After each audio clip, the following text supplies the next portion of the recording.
So this is a little bit of a contrarian, somewhat of a pet peeve of mine, that in so much self-work, spiritual work, meditation communities, yoga communities, therapeutic disciplines, artistic disciplines too, there's discussion of integration. And of course, there are learning curves, there are necessary apprenticeships, there are necessary times for self-care. I mean, I love my self-care, don't get me wrong.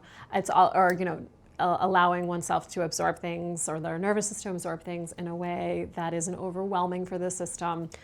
This isn't to deny, eschew, or downplay any of that.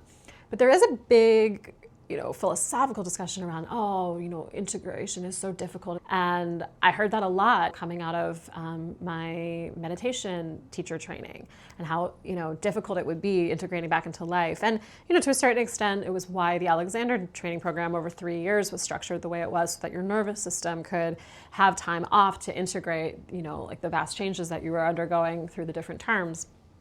My question has always been, well, where does integrating stop and living begin?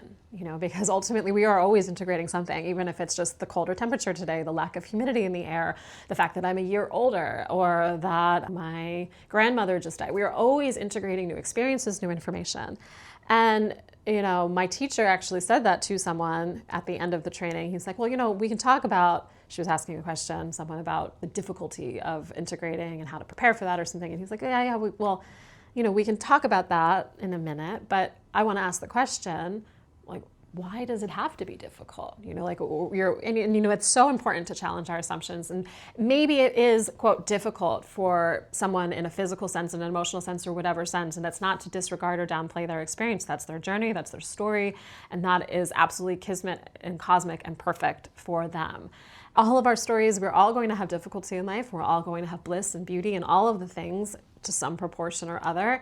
And how we weave them together is how, we tell the tale of our own life.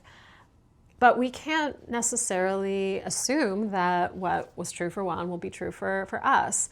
And so, A, important to challenge our assumptions in general, but B, if you're looking to integrate anything, it's a new skill, cursive writing, a new instrument, a new spiritual practice, a new, psychological download, or whatever it might be, it is always going to be integrating. And, we say in singing, but it's true in any artistic practice or spiritual practice, your issues are always your issues. If you have tongue tension when you're 18, you're probably going to have it when you're 48.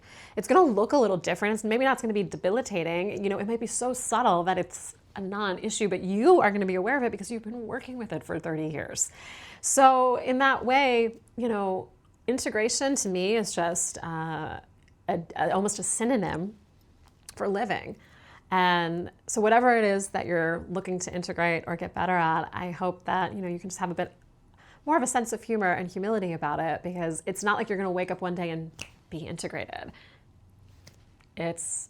Life is always unfolding through us and for us.